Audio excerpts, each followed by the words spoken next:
નમસ્તે મિત્રો, આપણે કાયમી શિક્ષણ સહાયક ભરતી જાહેરાત જોવા જઈ રહ્યા છે. પગાર તમારો સરકારી ધારાધોરણ મુજબનો રહેશે. પ્રસ્તુત જાહેરાત છે તે 18/1 દિવ્ય ભાસ્કર ન્યૂઝપેપર આધારિત અમે તમારી સમક્ષ મૂકી રહ્યા છીએ. એનઓસી પ્રાપ્ત જગ્યા છે. જોયેલી વધારે વિગતે માહિતી પહેલાં વિડીયોને લાઇક કરજો અને જેમને ટેટ 2 પાસ કરેલી છે તેવા ઉમેદવારો જ અરજી કરી શકશે. આશ્રમ શાળાની અંદર આ ભરતી જાહેરાત છે. તમારા નિયમો છે તે આશ્રમ શાળાને અનુરૂપ નિયમોને આધીન આ ભરતી રહેશે. પ્રસ્તુત જાહેરાત છે તે અમદાવાદ 18/7/2024 દિવ્ય ભાસ્કર આધારિત અમે તમારી સમક્ષ મૂકી રહ્યા છીએ. જોઈએ છે અમારી સંસ્થા પંચ ભારતી મહિલા વિકાસ મંડળ આવડી સંચાલિત શ્રી આશ્રમ શાળા ટાડી તાલુકો ઝાલોદ જિલ્લો દાહોદ માટે નીચે મુજબની ભરતી માટે રોસ્ટર ક્રમ અને એનઓસી પ્રાપ્ત જગ્યાઓ છે. તો જોયેલી વધારે માહિતી શિક્ષણ સહાયક રોસ્ટર ક્રમ છે 2.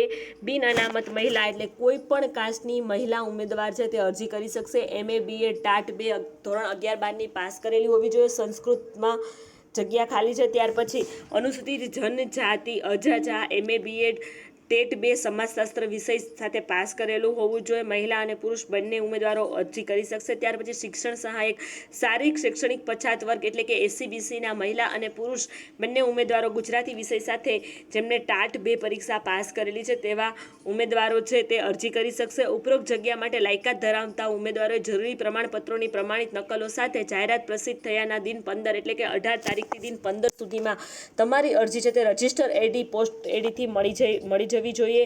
અધૂરી વિગતોવાળી તથા સમય મર્યાદાની બહાર આવેલી અરજીઓ છે તે સ્વીકારવામાં આવશે નહીં. હવે ખાસ નોંધ છે કે આશ્રમ શાળામાં નિમણૂક થયેલા ઉમેદવારે 24 કલાક આશ્રમમાં રહીને જ ફરજ બજાવવાની રહેશે. અરજી મોકલવાનું સરનામું નોંધી લેજો. પંચ ભારતી મહિલા વિકાસ મંડળ પાવલી તાલુકો દાહોદ ઝાલોદ અને જિલ્લો છે દાહોદની આ ભરતી જાહેરાત છે. જેઓ દાહોદ જિલ્લા સાથે સંકળાયેલા છે જેઓ આશ્રમ શાળાની અંદર ઈચ્છુક છે તેવા ઉમેદવારો આની અંદર અરજી કરી શકશે. પગાર તમારો સરકારી ધારા ધોરણ મુજબનો રહેશે.